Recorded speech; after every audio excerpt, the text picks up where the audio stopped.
내가 행한 선한 일을 도말하지 마옵소서. 아멘. 자, 느헤미야가 끝나는 장인데, 느헤미야는 총독이죠. 특별히 페르시아, 바벨론이라고도 하기도 하고, 바벨론은 망했지만 페르시아에게 망했으니까 바벨론이라고도 하기도 하고, 또 이제 페르시아라고 하기도 하고 그러는데, 성경에는 바사 그러기도 말하죠. 그 나라에 아닥사스다라는 왕이 있었고, 그 왕의 밑에서 술관원을 했다 그랬어요.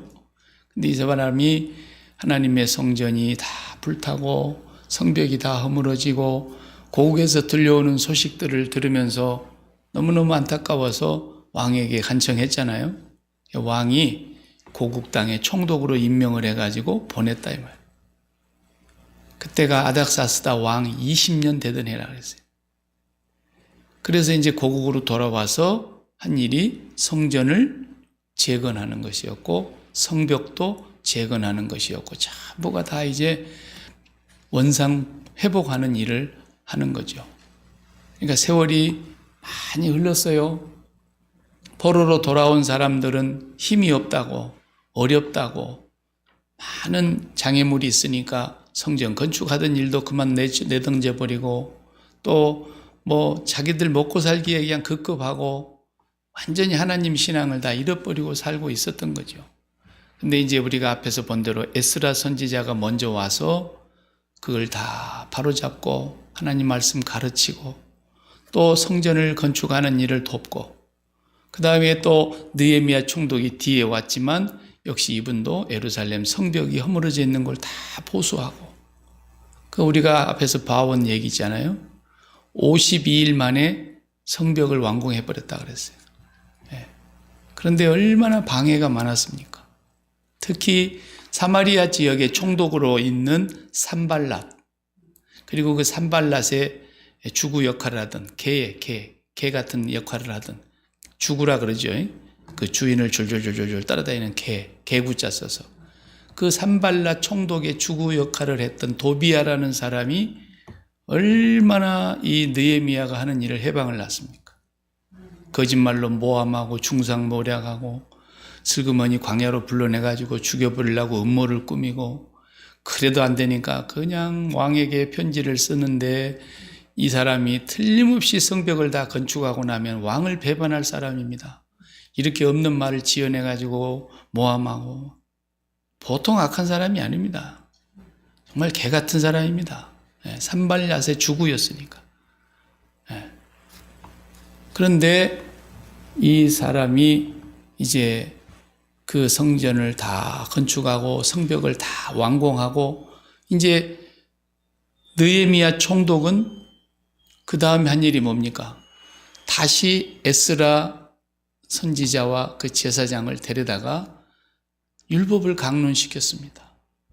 3시간 동안 서서 하나님 말씀 들었고, 또 그 말씀을 듣자 자기들의 죄가 다 생각나고 조상들의 죄를 하나님 앞에 토해내면서 3시간 동안을 또 통해 자복하고, 그렇게 하면서 우리가 잘못해서, 우리 조상 때부터서 잘못해서 이렇게 우리나라가 짓밟히고 고난을 당했구나, 이걸 깨닫고 나니까 그 다음에 다시는 우리가 그런 일을 되풀이하지 말자고 간절한 마음으로 하나님 앞에 회개하면서 우리는 이제 하나님 앞에서 안식일도 잘 지킬 것이고, 번제사가 반드시 하루에 2번씩 아침과 저녁으로 드려지게 할 것이고, 번제에 드려지는 나무 땔감도 다 우리가 준비해서 바칠 것이고, 절기마다 다 우리가 예물을 드릴 거고, 또 하나님 앞에 우리가 해야 될 제사장들과 레위 사람들과 성전에서 봉사하는 자들의 모든 먹고 살아가는 문제들을 해결하는 11조도 바칠 것이고, 전부 다 맹세를 했어요. 그리고 우리가 앞에서 10장에서 본 대로 이름을 다 쓰고 서명했다 그랬잖아요. 인쳤다 그랬어요. 우리는 반드시 그렇게 살겠습니다. 그리고 이제 성전을 다 쌓고 봉헌 예식을 성대하게 합니다. 그리고 그 봉헌 예식이 끝나고 나자 어떻게 합니까? 제사장들과 이제 레위 사람들을 다 제비 뽑았습니다. 그 사람들을 골라내는 거예요. 혈통이 아론의 집안 사람들, 레위 집안 사람들 다 골라내고 성전에서 일할 사람들을 전부 다 찾아서, 그 다음에 예루살렘 성에 살 사람이 너무 부족하니까 성 안으로 이주해서 살 사람들, 거기서는 특별히 매일 성전에서 제사 지내는 일에 집중하고, 해가 중천에 뜰 때까지 성문을 열지 말라 그랬잖아요. 그냥 정심 한 끼 장사하듯이 하나님만 바라보고 살자. 그렇게 하면서까지 그들은 결단을 했습니다. 우리가 세상을 등지고 하나님 중심으로, 성전 중심으로 살아가면은 절대로 우리가 그런 일을 당하지 않을 거다. 하나님이 우리를 반드시 보살펴 주실 것이다라는 그런 믿음이 있었어요. 그래가지고 막 성대하게 그 행사를 하고 났더니 백성들이 너무 기뻐가지고, 우리가 지난주에 봤잖아요. 그 기뻐하는 소리가 저 성 밖에까지 들렸다 그랬잖아요. 얼마나 좋았습니다. 그리고 우리가 지난주에 우리가 본 것은 하나님의 총회에 들어오지 못할 사람이 누구냐? 암몬 사람과 모압 사람은 영원히 하나님의 총회에 들어오지 못하리라. 그게 무슨 뜻인가를 우리가 지난주에 봤죠. 그리고 이제 느헤미야가 12년이라는 세월 동안 총독을 했어요. 거기서 12년. 그러니까 아닥사스다 왕 20년 하던 해에 총독으로 임명해 갖고 왔다고 1장 1절 2절 읽어보면 나오잖아요. 근데 오늘 이제 보면은 아닥사스다 왕 32년에 그랬어요. 그러니까 12년의 세월이 지나서 바벨론, 페르시아로 돌아갔습니다. 자기 그 자리로 복귀한 거예요. 외국의 대사가 임기가 끝나면 본국으로 이제 다시 또 돌아가서 새로운 데 보냄을 받을 때까지 대기하는 것처럼 총독이니까 돌아갔어요. 돌아갔다가 무슨 일인지 모르나 다시 왕에게 간청을 해서 1년 만에 다시 되돌아옵니다. 고향으로. 자기가 총독으로 있었던 고국 땅으로 돌아오는데, 돌아와서 일어난 일에 보니까 오늘 기가 막힌 얘기가 나오는 거예요. 너무너무 기가 막힌 거예요. 엉망진창이 된 거예요. 엉망진창. 완전히 자기가 그렇게 에스라 선지자와 함께 바르게 잡아놓았던 그 모든 신앙의 기틀이, 성전 중심의 삶이 예루살렘 성전 안에서 예루살렘의 성벽을 함부로 열고 닫지 못하게 하고 잘 관리하고 하나님 중심으로 살게 해놓고 갔더니 1년 만에 속된 말로 도루아미타불, 아무것도 아니에요. 엉망진창이 됐어요. 그게 4절부터 31절까지의 기가 막힌 내용인데, 그 내용을 이제 느헤미야가 다시 바로잡아요.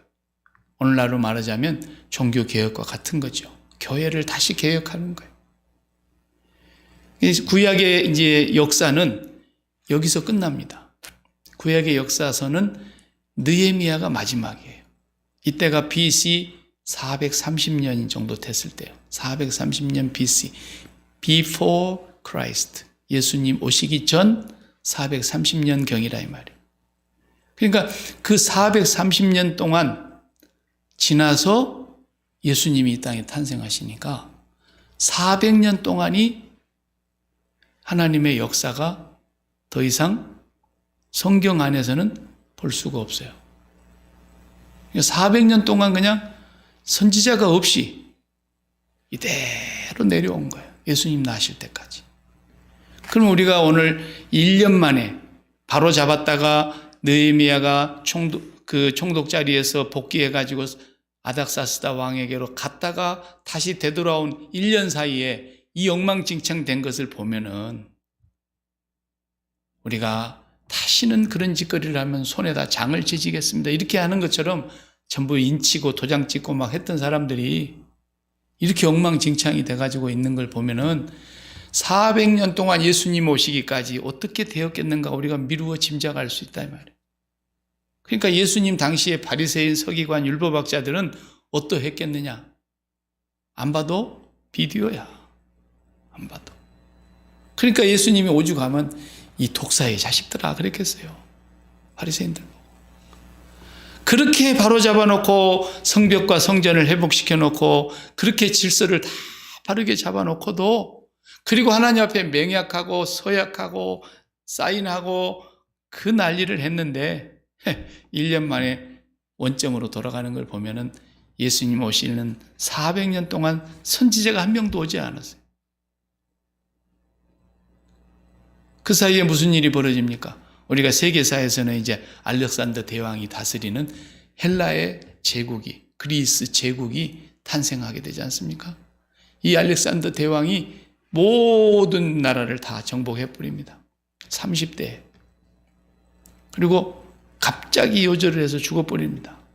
그래서 그 나라가 자기 아들들로 인해서 세 조각으로, 알렉산더 대왕의 아들들이 세 조각으로 나눠진 나라를 다스립니다.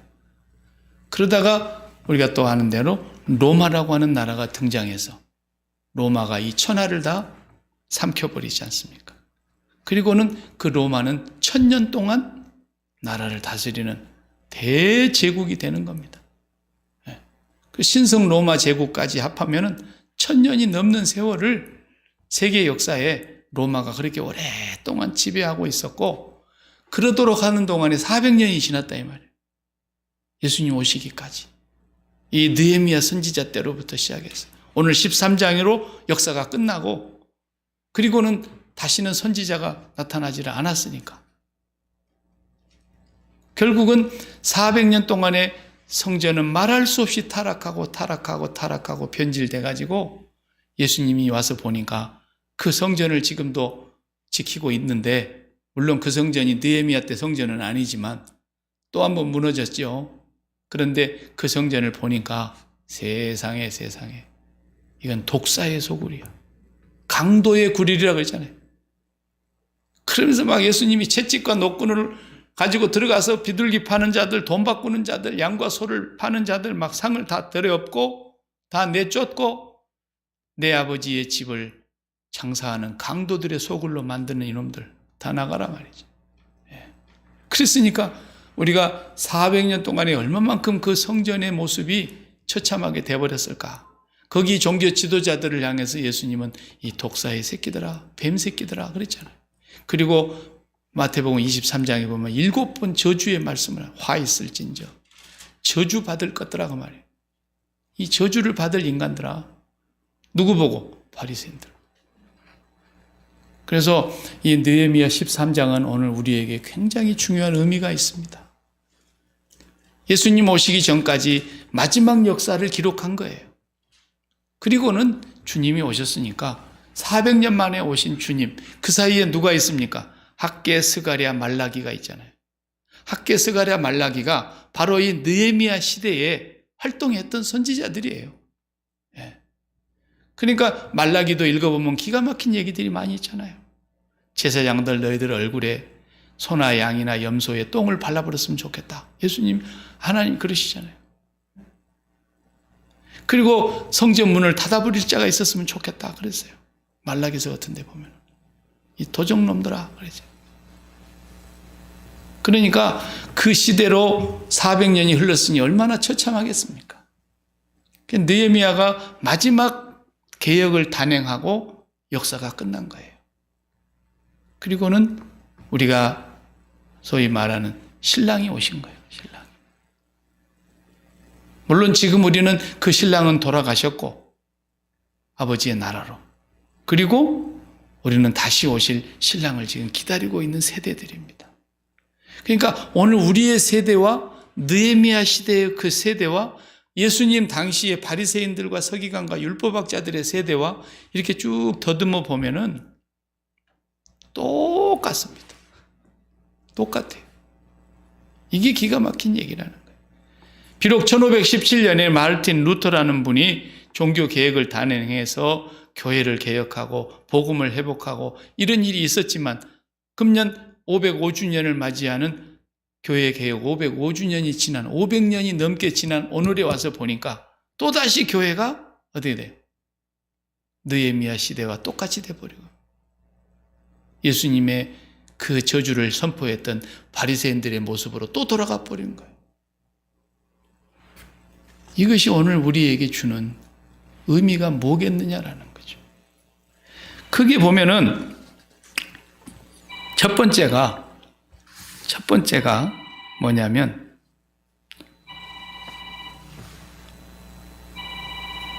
7절, 8절, 9절을 봐요. 7절, 8절, 9절. 7절, 8절, 9절. 다 같이 성경을 펴시고 7절, 8절, 9절. 예루살렘에 이르러서야 그랬어요. 다시 돌아온 거예요. 예루살렘에 이르러서야 뭘 봤다는 거예요? 엘리야십이, 대제사장입니다. 이 사람이 대제사장 엘리야십이 도비야를 위하여 하나님의 전뜰에 방을 만든 악한 일을 안지라. 아니, 이 엘리야십이라는 대제사장이 도비야라는 사람을 위해서 성전 안에다가 방을 하나 내줬다는 거예요. 도비야가 누굽니까? 2장에서 4장, 6장을 거쳐 보면은 아까 말한 대로 도비야, 이 사람은 사마리아 지역의 총독으로 파송되어 왔던 산발랏이라는 사람의 개였다니까요. 주구, 개. 뭐 이재명이 밑에 누가 막 졸졸졸 따라다니면서 계속 했다는 말, 요즘 나오는 그런 사람 말이에요. 에? 그걸 보고 주구라 그래, 한문으로. 쉽게 말하면 개야, 개. 개구자 써서 주인의 개다 그 말이에요. 예. 이게 도비야가 그런 사람이야. 산발랏의 주구, 개. 이게 얼마나 느헤미야를 괴롭히고 모함하고 중상하고 음해하는 편지를 쓰고 평지로 불러내가지고 만나자 그래갖고 죽이려고 하고 이랬던 사람입니다. 하나님의 성벽을 쌓는 이유가 뭐였습니까? 세상을 등지고 성전 중심으로 살아가야 된다. 그래야 우리가 산다. 우리 조상들이 그걸 잘못해서 망한 거 아니냐. 그래서 모든 백성이 통회하고 회개하고 하나님 앞에 결단하고 그렇게 할 때에 그 성벽 쌓는 일을 가장 방해했던 이 산발랏의 개가, 아니 잠깐 총독 아닥사스다 왕 만나러 간 사이에 대제사장이란 이 엘리야십이, 이 대제사장도 죽여마땅한 사람 아닙니까? 그런 인간을 성전에다가 방을 들여놨는데 빈 방이 있어서 준 게 아니에요. 무슨 방이라 그랬어요? 그 방이 8절을 보면은 내가 심히 근심하여 도비야의 세간을 그 방 밖으로 다 내던졌다 그랬어요. 그 방이 무슨 방인데 9절을 보세요. 명령하여 그 방을 정결하게 하고 하나님의 전에 그릇과 소재물과 유향을 다시 그리로 들여놓았느니라 그랬어요. 여기에 하나님 앞에 드려야 될 재물들을 다 쌓아놓는 곳이에요. 11조가 들어오면 거기다 쌓아놓고, 레위 사람들을 먹기 위한 11조가 들어오면 거기다 쌓아놓고, 제사드린데 필요한 모든 향을 피워야 되는 거니까 기름과 이런 모든 것들을 다 거기다가 보관해 두는데, 이걸 싹 갖다 어디다가 처박아 놓고 거기다가 도비야한테 방을 내줬다는 거예요. 얼마나 기가 막힌 일입니까? 그러니까 너무너무 답답하고 분해서 총독이 가서 막 도비야의 세간을 다 바깥에 내다 던져버렸다 이거예요. 그리고 그를 내쫓았습니다. 요즘 말로 하면 예수님 때도 똑같잖아요. 보세요. 그죠? 바리새인들이 다 뭐합니까? 그때로 말하자면 대제사장 같은 인간들 아닙니까? 그 바리새인들, 대제사장들, 레위 서기관들 다 뭐예요? 성전에다가 다 자리 깔고 장사하도록 자릿세 받으면서, 그리고 거기서 돈 바꾸는 사람들도 또 코미션 받아 먹으면서, 그리고 짐승을 멀리서 제사 지내러 가지고 오다 보면은 짐승이 이게 온전하지를 못할 때가 너무 많으니까 레위기에도 보면은 멀리서 오는 사람에 한해서는 짐승을 가져올 수 없을 경우에 돈으로 가지고 와서 성전 앞에서 짐승을 사가지고 하라 그랬어요. 그런데 그 짐승을 성전 마당까지 다 끌고 들어와 가지고 거기서 짐승을 사야 되는데, 평소에 자기 집에서 자기 동네에서 가지고 올 돈 같으면은 한 우리식으로 하자면은 그냥 한 2,000불이면 살 걸 여기 오면 더블로 받는 거예요. 예. 그래가지고 또 코미션을 받아 먹고 바리새인들이. 그 바리새인들이 돈을 좋아하는지라 그랬잖아요, 예수님이. 그러니까 이 서기관들이나 이런 사람들이 다 거기서 먹고 사니까 주님이 가서 다 엎어버리고 내쫓아버리고 이 강도의 구르를 만들어 놓은 인간들이라고. 주님은 그게 언제부터냐? 예. 느헤미야 때도 그랬고. 그래서 이 도비야가 거기에 와가지고 대제사장하고 왜 이렇게 가깝게 지냈는가 봤더니 그 뒤에 나옵니다. 28절에 보면은 대제사장 엘리야십의 손자가 요야다라는 사람이 있었는데 그 손자 요야다가 아들을 낳았는데 하나가 누구하고 결혼했대요? 그 한 사람이 누구하고 결혼했냐면 호론 사람 산발랏의 사이가 됐다. 그러니까 사마리아 총독 산발랏의 사이가 됐대. 그리 사돈 맺은 거야. 그게 산발랏의 그 개처럼 날마다 주구가 되었던 도비야는 말할 것도 없이 친한 거죠. 밑에서 도비야가 다 솟아끓여갖고 된 일 아니겠습니까? 그 산발랏의 그 집안하고 대제사장 엘리야십의 집안하고 이방길이 통혼을 하고 난리 법석을 피웠다는 거예요. 느헤미야가 와서 통혼한 사람들 어떻게 했습니까? 저번에 앞에서 보니까 다 헤어지게 하고 이미 자식까지 낳아가지고 살고 있는 사람들을 다 돌려보냈다 그랬잖아요. 그렇게까지 피눈물 나게 다 깨끗이 정리를 했는데 또 대제사장이 앞장서서 거기 산발랏의 집안하고 사돈 맺어서 이방인과 결혼을 하고 그러니 도비야에게 그냥 성전 한 자리 내준 거야. 이렇게 되고 말았다. 이해관계가 설켜 있었다는 말이죠. 대제사장들이 이러고 있었으니까. 그래서 느헤미야가 와서 이걸 다 처결하고 모든 것을 다 정리를 해버렸습니다. 두 번째 사건은 뭐냐면 10절에서 13절입니다. 또 한번 읽어봅시다. 10절에서 내가 또 알아본즉 레위 사람들이 받을 몫을 주지 아니하였으므로 그 직무를 행하는 레위 사람들과 노래하는 자들이 각각 자기 밭으로 도망하였기로. 하나님 앞에 드려야 될 11조를 안 드리니까 제사장과 레위 사람들이 뭘 먹고 삽니까? 그 사람들은 하나님이 기업이고 자기들에게 기업을 주지 아니하셨기 때문에 그들이 백성들이 드리는 제물과 특히 화목제물 같은 거 말이죠. 또 백성들이 드리는 여러 가지 제물들 가운데 제사장 몫으로 주신 것, 레위 사람들이 먹을 것 다 구분되어 있잖아요. 그리고 하나님 앞에 드리는 10의 1조는 반드시 제사장과 레위 사람들과 성전 봉사자들에게 주도록 했잖아요. 그 율법의 말씀들을 잘 지키겠습니다 하고 맹세하고 사인하고 난리를 했던 인간들이 다시 그걸 안 하니까 레위 사람들이 전부 다 굶어 죽게 생겼어요. 그러니까 성전은 밖으로 다 도망갔다. 어디로? 우리도 먹고 살아야 되니까 전부 다 일하러 도망갔다. 그 성전 일은 누가 합니까? 아무도 하는 사람이에요. 갔다 오니까 이리 돼붙더라는 거예요. 여러분 상상이 갑니까? 1년 사이에 그렇게 법석을 피우고 하나님의 임재가 임하고 너무너무 마치 태양열 집열판에 빛을 받아서 전기를 만드는 것처럼 하나님을 바라다 보면서 하나님께로부터 오는 그 은혜와 그 감격 속에서 그들이 살겠다고 그렇게 기뻐하고 좋아했던 사람들이었는데 1년 만에 원점으로 간다. 그래서 이걸 또 바로잡습니다. 그래서 다시 안식일을 지키게 하는데 거기 보세요. 안식일 날 뭐 하고 있었는가? 자, 15절 우리가 오늘 읽질 않았습니다.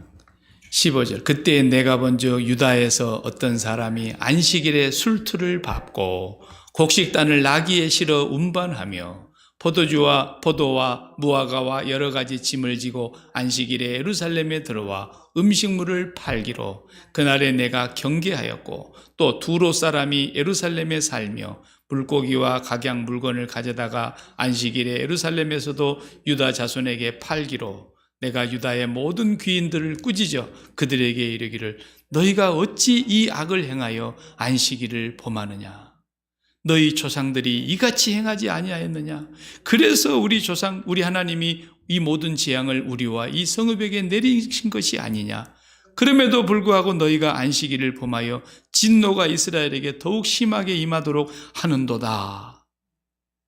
그러면서 안식일 날 성전문을 닫게 하고 이방 사람들이 예루살렘에 들어와서 살면서 생선 갖다 팔고 그러더라잖아요. 오늘 두로 사람들. 두로 사람들이 이제 바닷가 사람들 아닙니까? 생선 잡아다가 전부 다 갖다 팔고. 유다 사람들도 안식일 지킨 사람들이 없이 다 같이 일하고, 그리고 들어와서 음식물 팔고 장사하고. 그래서 이 문제를 철저하게 해서 19절에 보면은 안식일 전날 예루살렘 성문이 어두워져 갈 때 내가 성문을 닫고 안식일이 지나가기 전에는 열지 말라 하고 나를 따르는 종자 며칠 성문마다 세워 안식일에는 아무 짐도 들어오지 못하게 하였으므로 장사꾼들과 각양 물건 파는 자들이 한두 번 예루살렘 성 밖에서 잠으로 성 문 밖에서 자고 있는 거예요. 그래서 거기들한테 가서 또 경고를 내렸어요. 만약에 여기서 계속 이렇게 하면은 너희들이 내가 가만 안 놔두겠다. 그랬더니 다시는 안 오더라 그랬어요. 안식일이 뭐 하는 날입니까? 안식일은 하나님과 만나는 날이에요. 하나님과 데이트하는 날이다. 그러니까 다른 일에 마음을 빼앗겨서는 안 되는 날이고 전심으로 하나님께 마음을 드리는 그 시간을 바치라는 날인데, 아니 사람이 연인들끼리 만나기로 해가지고 약속을 해도 시간을 지키려고 얼마나 애를 씁니까? 네.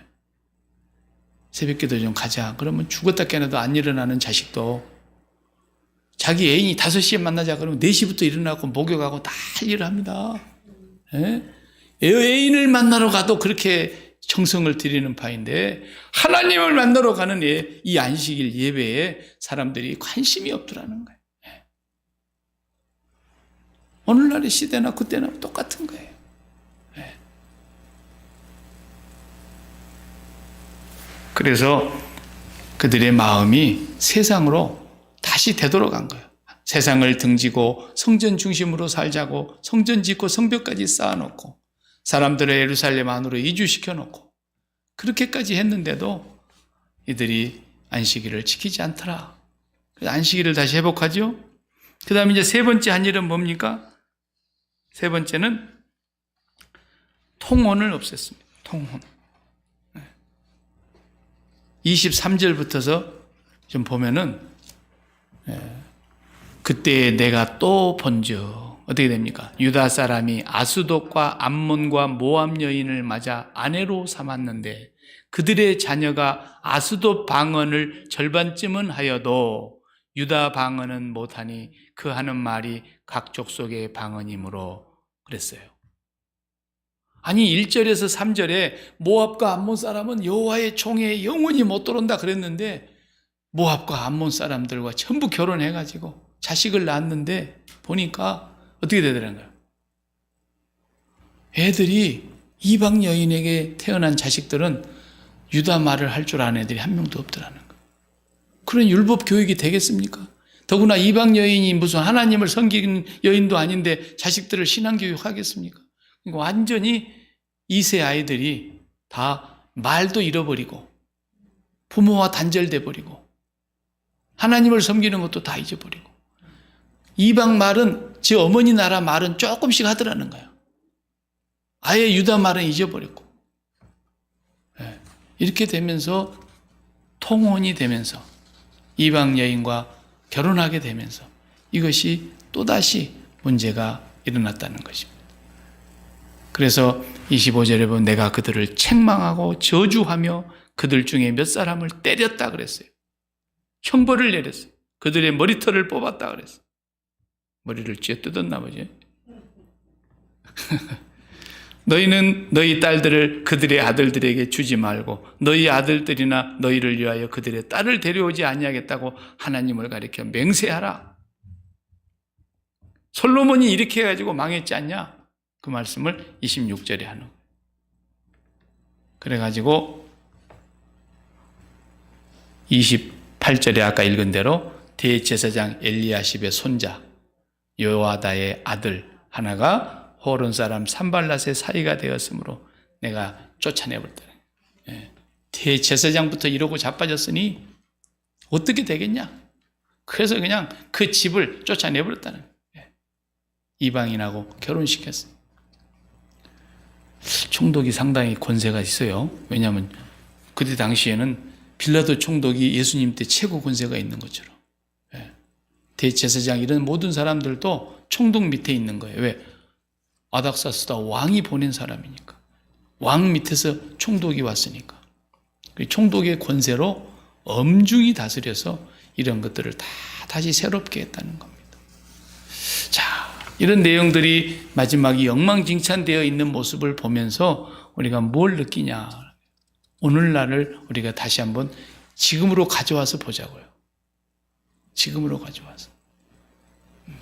지금 하나님 섬기는 것이 그때와 지금하고 뭐가 다르고 뭐가 똑같은가 보면은 똑같아요. 그때나 지금이나. 그래서 뭐라 그랬습니까? 노아의 때와 같을 것이다 그랬잖아요, 예수님이. 그래서 예수님이 마태복음 25장에 한 가지 비유를 말씀하실 때 신랑이 신부를 데리러 오는데 5명의 슬기로운 여인과 또 미련한 5명의 여인이 신랑을 맞을 준비를 하는 것에 대한 얘기를 하지 않습니까? 유대 나라의 결혼 풍습이니까 신랑이 신부 집에로 가는 거예요. 신부를 데리러. 그리고 잔치가 끝나면 신부를 데리고 자기 집으로 가는데 그 신랑의 신부의 들러리가 10명이 있다. 그 10명의 들러리. 요즘 같으면 뭐 전화기가 있으니까 좀 늦겠다 그러면 되는데 예전 같은 그 시절에 연락할 수도 없고 오다가 무슨 일을 만났는지 알 수도 없고 약속 시간은 지킬 수 없는 일들이 비일비재했단 말이에요. 그러니까 오늘 결혼식이 이루어진다는 것은 맞는데 언제 올 줄을 몰랐다는 것에 지금 예수님의 비유에 초점이 있죠. 언제 올 줄 몰랐다. 그런데 5명은 언제 올지 모르니까 등불도 준비했지만 등불에 기름까지 보충해서 준비하고 있었고 미련한 5 여자는 등불만 준비하고 기름을 준비하지 않았다. 근데 신랑이 그날 삼하고 굉장히 더디 와버리고 밤중 늦게 새벽녘에 와버렸다. 그래가지고 다 졸며 잠들어가지고 있는데 늦게서 신랑이다 소리가 들리니까 벌떡 일어나서 보니까 이쪽에 있는 미련한 5 처녀는 등불이 가물가물가물가물한데 불이 다 꺼진다. 이쪽에 있는 10명의 처녀는 어떻게 됩니까? 기름을 준비했기 때문에 등불이 계속 밝히 환하게 불 켜져 있어서 얼른 신랑을 맞으러 가가지고 신랑을 맞이해서 잔치집으로 들어갔다. 이 얘기를 하면서 그런즉 결론을 말했어요. 깨어있으라. 그날과 그 시는 아무도 모르느니라 그랬어요. 네. 그러니까 주님이 오시는 날은 아무도 몰라요. 네. 그런데 오늘날 교회가 이 주님의 재림을 다 까먹고 주님의 재림은 누구만 갖고 있냐? 이단들만 갖고 있어요. 이단들이 주님 재림 얘기하면서 교인들을 속이고 성도들을 미혹하고 헛소리는 하고 자빠졌잖아요. 오늘날 교회가 재림 신앙을 잃어버렸다 이거예요. 주님이 오시는 것에 대하여 의식이 없어요. 의식이. 여기서 기름을 준비한다, 등불을 밝힌다, 이 말이 무슨 말이냐? 이것은 등불이 환하게 밝혀 있다는 것은 깨어 있다는 것이죠. 등불이 꺼졌다는 것은 깜깜해서 아무것도 못 본다는 거예요. 그러니까 깨어 있다고 하는 말을 지난주 우리가 양에 대해서 얘기하면서 의식을 얘기했어요. 의식, 자의식. 사람이 뭔가 거기에 깨어 있다. 그 말은 그 사람이 눈이 밝다는 뜻 아닙니까? 그 분야에. 그 사람이 깨어 있는 사람이야? 의식이 있는 사람이야? 우리가 그렇게 쓰잖아요, 말을. 그러니까 등불을 밝게 하고 깨어 있었다라는 말은 날마다 신부가 신랑을 의식하고 있었다는 뜻이에요. 지난주 우리가 상고했던 대로 출입증이 뭐라 그랬습니까? 자의식이 출입증이라고 그랬잖아요. 자의식이. 한 남자와 한 여자가 결혼을 했을 때에 결혼이 성립이 되면은 남자는 자의식이 생기는데 남편이라는 의식이 생긴다 그랬잖아요. A라는 여자의 남편이다라는 의식. 내가 이제는 남자로서 남편이 되었다. 그러면 상대방의 여자 아내는 나는 저 남자의 아내가 되었다라는 자의식이 생긴 거 아닙니까? 결혼하기 전까지는 그냥 남자였고 여자였고 연인이었을 수는 있죠. 그러나 결혼식이 끝남과 동시에 나는 저 사람의 남편으로서의 의식이, 저 사람은 나는 저 남자의 아내로서의 의식이, 그래서 두 의식이 만날 때 문이 열리고 들어갔다 나갔다 하는 거예요. 그것이 양의 문의 출입증이라고 그랬어요. 그러니까 우리가 예수님에 대해서 깨어있다라고 하는 것이 바로 출입증인 거예요. 나는 예수님의 신부입니다. 나는 예수님을 기다리고 있는 사람입니다. 나는 이 세상의 마음을 빼앗겨가지고 이 세상에 푹 빠져있는 사람이 아닙니다. 나는 이 세상에 대해서는 완전히 죽었습니다. 나는 이제는 아버지의 나라를 바라보면서 거기서 오실 신랑을 기다리고 있는 신부입니다라는 의식이 살아있을 때 예수님은 어떤 의식을 갖고 계세요? 교회는 나의 신부다라고 의식을 갖고 계시잖아요. 그러니까 그 의식이 바로 출입증이 되어서 양의 문을 들어오고 나가며 꼴을 얻게 된다 이 말이에요. 결혼이 그런 거 아닙니까? 결혼이 내가 모든 여자를 상대할 수 있어요. 남자로 있을 때는 어떤 여자를 만나도 문제가 안 돼요.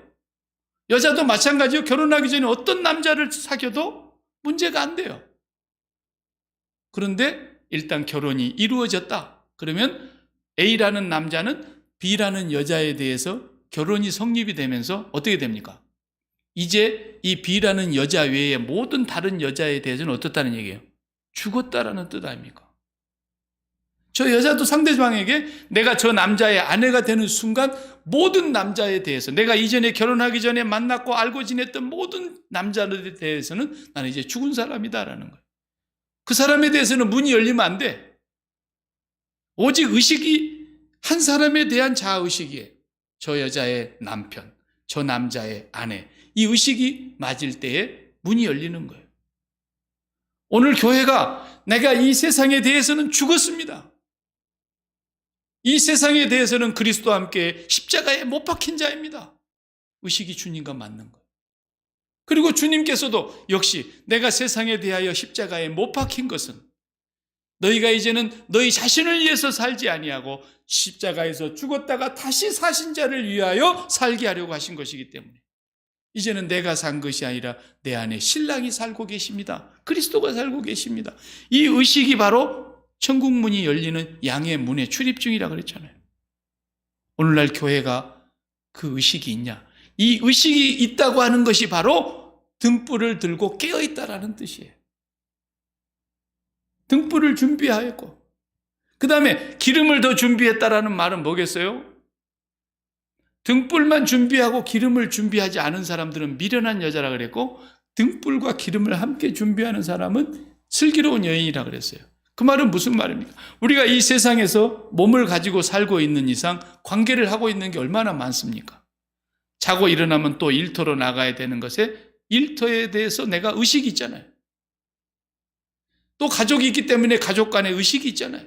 자녀와 부모 사이라면, 형제와 형제 사이라면, 자녀와 부모 사이라면 다 의식이 있는 거예요. 또 그것이 그것뿐입니까? 돈 문제에 얽힌 사람은 돈에 대한 의식이 있고 건강 문제가 복잡해진 사람은 건강 문제로 의식이 날마다 왔다 갔다 하고 항상 의식이 뭐든가 깨어있단 말이에요. 깨어있단 말이에요. 그런데 이 세상에 대해서만 깨어있는 사람들은 등불만 준비하고 기름이 없는 사람이에요. 그러나 기름까지 준비했다라는 말은 무슨 말이냐면 이 세상 문제에 대해서 깨어있는 것이 우선이 아니라 하나님 나라에 대해서 깨어있는 사람들을 말하는 거예요.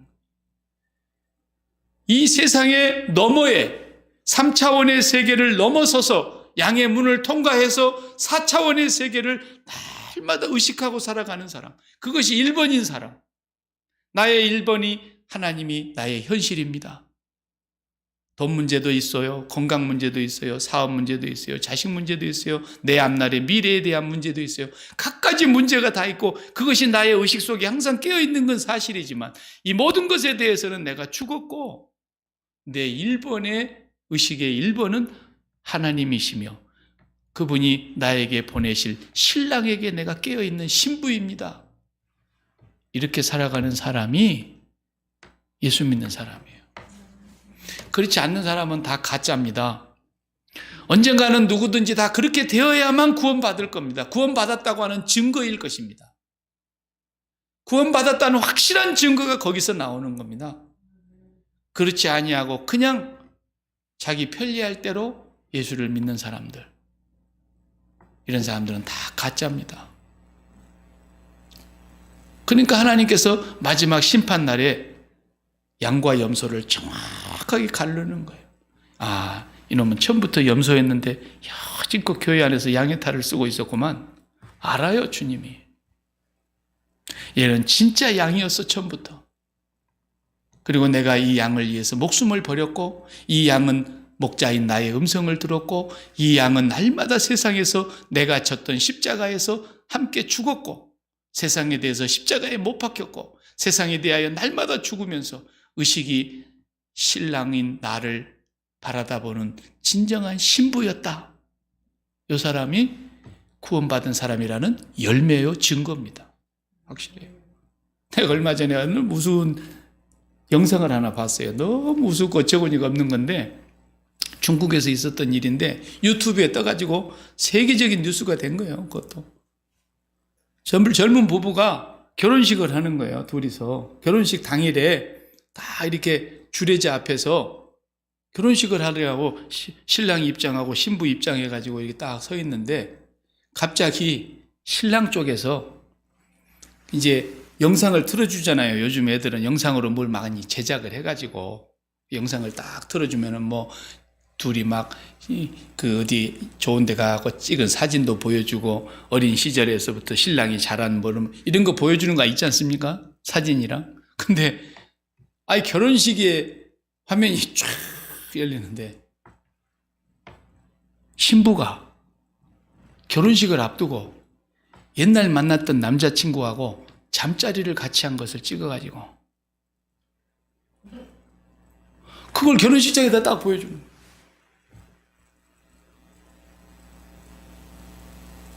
나는 이런 결혼식 처음 봤습니다.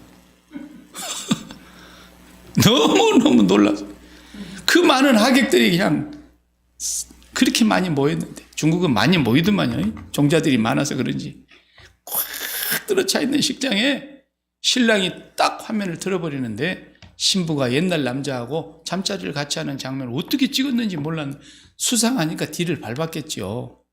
그래서 그걸 찍은 거야. 그래갖고 그 부끄러운 장면을 보여주니까 신부가 이렇게 돌아다 보더라고. 그러니 얼마나 기가 막혔습니까? 자기 모습이 나오니. 그래요. 그 자리에서 남편 되지 아니죠. 신랑 되는 그 사람이 그냥 남자가 탁 소리를 치면서 한마디 하고서는 파혼이다! 그러고 이제 깨져버리는 거야. 예. 참 별일도 다 있더라고요. 예.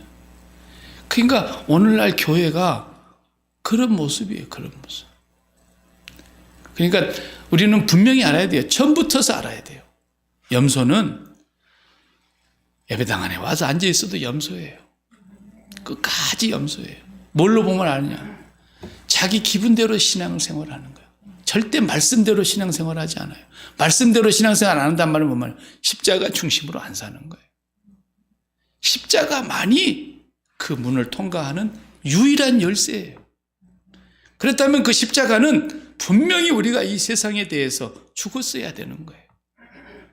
그 여자는 지금까지 만났던 남자친구에 대해서 철저하게 죽었어야 돼요. 과거는 어떻게 살았을 망정. 철저하게 죽고 이제 이 남자만 바라보면서 살아야 되는 거예요. 그랬을 때 그 두 사람의 의식이 연결이 되는 것이죠. 오늘날 교회가 도비아가 전부 교회 안에 들어와 있어요. 도비아가 들어와 있어요. 도비아에게 방을 다 내줬다 이 말이에요. 그래서 전부가 자기 기분대로 예수 믿습니다. 11조 안 해요. 왜 안 하느냐? 아까워서 못 하는 거예요. 하나님을 믿는 사람 같으면 왜 못 합니까? 그걸 다 자기 기분대로 하는 거예요. 자기 기분대로. 교회는 하나님 앞에 11조만 잘 드려도 다른 헌금이 필요가 없어요. 엄밀하게 따지면. 그러면 교회는 다 운영이 되게 돼 있어요. 근데 절대 못하죠. 그 사람들이 정말로 하나님의 살아계심을 믿고 하나님 때문에 내가 살고 하나님이 나의 주권자이시고 하나님 때문에 내가 구원을 얻었고 하나님 때문에 내 죄가 용서받았고 하나님의 자녀라고 하는 것이 분명하다면 못할 수는 없는 거예요. 못할 수는 없어요. 그렇기 때문에 그들의 믿음이 점점 자라서 언젠가는 그걸 깨닫게 되고 하나님 앞에 회개하고 내가 하나님 앞에 평생 도적질하고 살았구나. 그걸 회개하는 사람은 하나님의 백성일 거고 절대로 그렇지 못하게 된다면 그것은 나는 장담 못해요. 장담 못해요. 성경을 보면 그렇게 되어 있어요. 그 말라기 선지자가 마지막 선지자로서 그 얘기를 그래서 하는 거였어요. 말라기서에서. 너희가 진짜로 하나님을 아버지로 진짜 믿느냐? 그럼 왜 하나님의 것을 다 조적질했느냐? 그러면서 회개를 촉구하고 있지 않습니까? 오늘 저녁에는 그 얘기를 할 얘기가 아닌데 주일날 해야 되는 얘기인데 그렇습니다. 오늘 우리가 이 마지막 느헤미야서에 예수님 오시기 전 400여 년 전에 마지막 역사의 장면이 이랬다고 한다면 예수님 때는 말할 것도 없었고 예수님이 오시고 가신 뒤에 2000년이 지난 지금에 와서 보니까 노아의 때와 같을 거라 그랬는데 지금 그렇게 가고 있지 않습니까? 예수님은 어느 날 갑자기 알지 못하는 순간에 이 모든 처음 만들어졌던 것들이 밀랍이 불에 녹아버리는 것처럼 순식간에 사라져버릴 거라 그랬습니다. 인자의 임함은 그럴 것이라 그랬고 동이서에서 번개가 번쩍번쩍거린 것처럼 인자의 임함도 그럴 것이라 그랬고 밤중에 일는지 새벽에 일는지 언제 일는지 모르지만 깨어있는 자만이 등불을 준비한 사람이고 그 의식이 세상에 대하여 깨어있는 것이 아니라 하나님의 나라의 신랑에 대해서 깨어있는 사람이 기름을 준비한 사람이라는 것입니다. 이것이 주님의 말씀입니다. 오늘 또 우리가 신랑을 기다리면서 날마다 내가 주님의 십자가를 생활화하지 않으면 느헤미야 시대든 예수님 당시의 시대든 지금이든 하나님을 믿는다는 건 거짓말입니다. 십자가를 생활화하지 않으면 신랑에 대한 의식을 가질 수가 없어요. 이 세상에 대한 의식만 반짝반짝하죠. 그래서 주님이 분명히 말씀하셨습니다. 인자가 올 때에 믿음 있는 자를 보겠느냐 그랬습니다. 사람이 모인다고 교회가 아닙니다. 예배당의 구조 안에 들어와 있다고 양이 아닙니다. 마지막 때에는 정말 믿음 있는 자를 보기가 어려운 시대를 우리가 지금 살아가고 있다는 걸 기억하시면서 우리와 우리에게 주셔진 교회와 우리의 가족들이 하나님 앞에서 신랑을 기다리는 깨어있는 그 신앙을 갖기를 축복합니다. 하나님 감사합니다. 오늘